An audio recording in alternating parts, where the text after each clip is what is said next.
There's a part of you you've never dared to meet. It's just behind your smile, watching, waiting, whispering thoughts you'd never say out loud. Thoughts that embarrass you, desires you deny if anyone asked. A shadow darker than you'd like to admit, yet undeniably yours. And here's the terrifying truth: until you confront that shadow, it controls you. Every choice you make, every relationship you sabotage, every late night thought that keeps you awake, the more you ignore it, the more power it has. Carl Jung once wrote, "Until you make the unconscious conscious, it will direct your life and you will call it fate." So, what if your worst impulses weren't flaws but messages? What if your anger, your jealousy, your secret fantasies were pointing you towards something you desperately needed to heal? This isn't just self help fluff, this is a psychological reckoning. Jung called it individuation, the courageous journey of meeting yourself fully, even the parts you wish weren't there, and the cost of not facing it. Living your entire life as a stranger to yourself. Which explains why Jung developed a three-step method. Most of us think we're good people. We tell ourselves we're kind, patient, honest, but late at night, when no one's watching, little cracks start to show: the cruel thought we almost said, the envy toward a friend's success, the quiet pleasure when someone we resent stumbles. We feel disgusted with ourselves, so we shove it down, pretend it's not there. I know because I've done it too. When I first began my own shadow work, it was brutal. I remember sitting in a therapy room, confronted with an ugly truth about myself. I was using charm to manipulate people into liking me, not because I cared about them, but because I couldn't stand being rejected. I wanted to run, to hide behind a story where I was the hero, but I couldn't unsee it anymore, and in that quiet, something shifted. For the first time, I saw the real me, not just the curated version I showed the world, and it hurt, but it also set me free. Now, the hidden truth is this: everyone has a shadow, even you. This brings us to why it grows stronger. Our shadow doesn't stay quiet just because you ignore it. In fact, the more you deny it, the louder it becomes, like a child banging on a locked door, desperate to be let in. Think about it. Every time you lose your temper over something small, every time you sabotage your own success, every time you push away the people who love you, that's your shadow screaming for your attention. And yet, we call it bad luck or blame others. You see, unacknowledged shadow doesn't disappear. It leaks out through passive aggression, through self destructive habits, through anxiety, depression, addiction. Jung called this shadow possession, when the part of you we repressed takes over without your conscious awareness. That's why so many of us repeat toxic cycles, falling into the same mistakes over and over again, because you can't heal what you won't look at.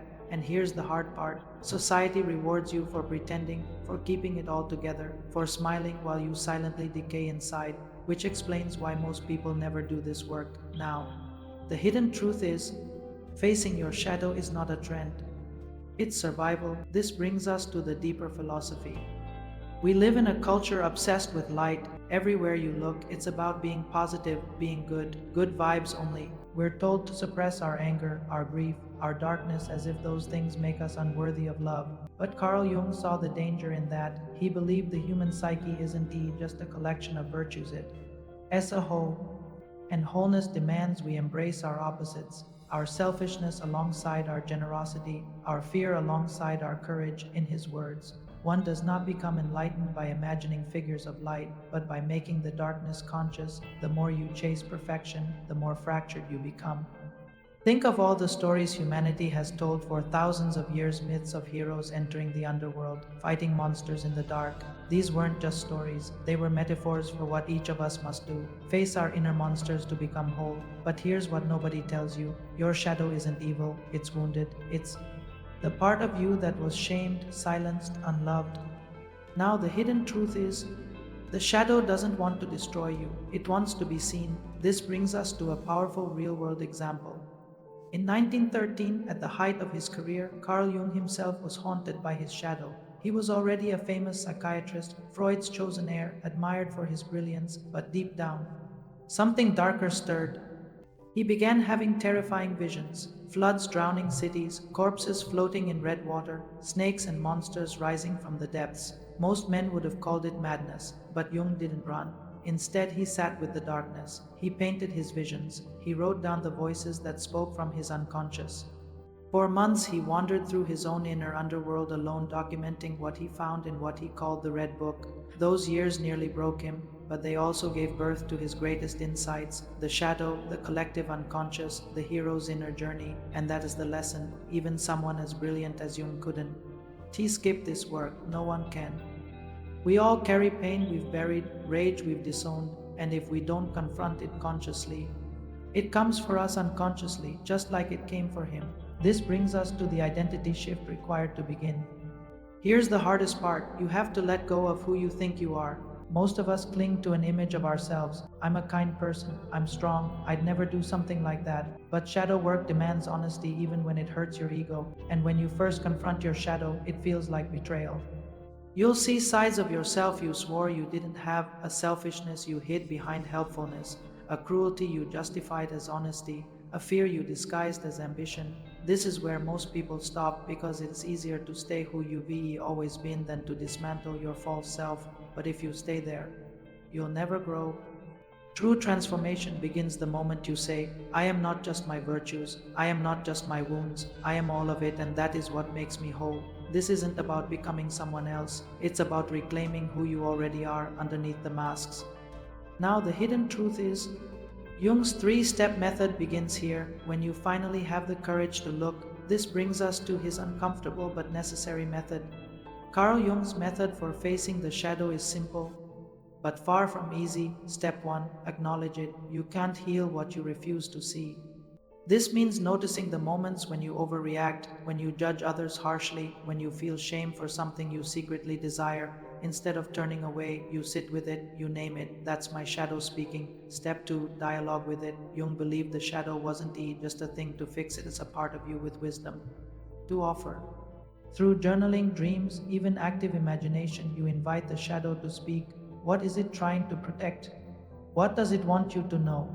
Step 3: integrate it. This is the step most people skip. Integration means finding a way to express your shadow in healthy, conscious ways so it no longer has to sabotage you in secret.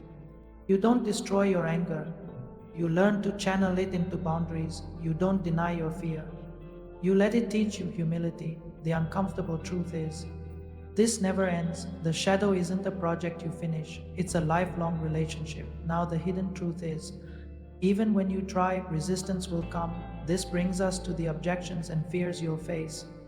Even knowing all this, part of you still wants to run. That's normal. Your mind will come up with excuses. I don't have time. It's just who I am. If I open that door, I might lose myself. Fear is your ego's way of protecting the fragile image you've spent years building. Because facing your shadow feels like dying, and in a way, it is. It's the death of illusions. The death of the perfect mask you've worn for so long. And yet, what's worse?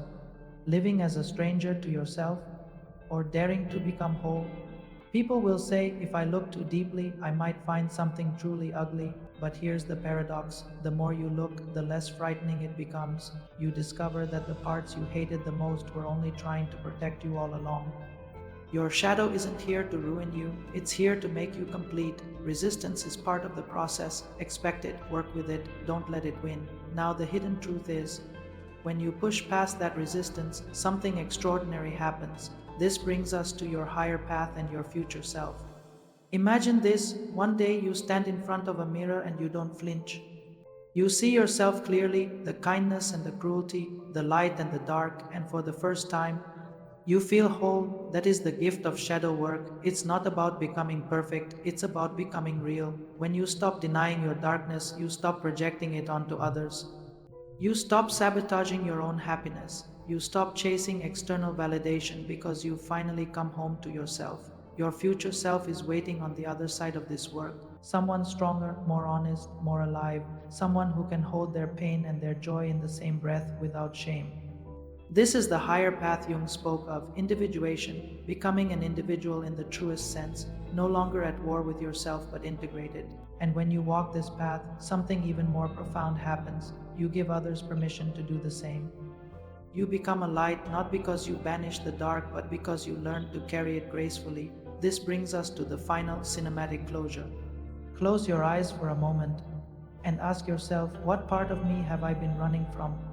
That quiet, wounded part of you still there, still waiting. You can keep pretending, keep scrolling, keep playing the role everyone expects, or you can stop, turn inward, and finally meet yourself, not just the smiling mask you show the world, but the raw, messy, beautiful totality of who you really are. That is what Jung meant when he said, I'd rather be whole than good, because goodness without wholeness is just a performance. But when you embrace your shadow, you become something far more powerful, a human being at peace. So tonight, when you're alone with your thoughts, don't shy away from what rises. Don't call it ugly. Don't call it wrong. Just listen. The shadow isn't your enemy.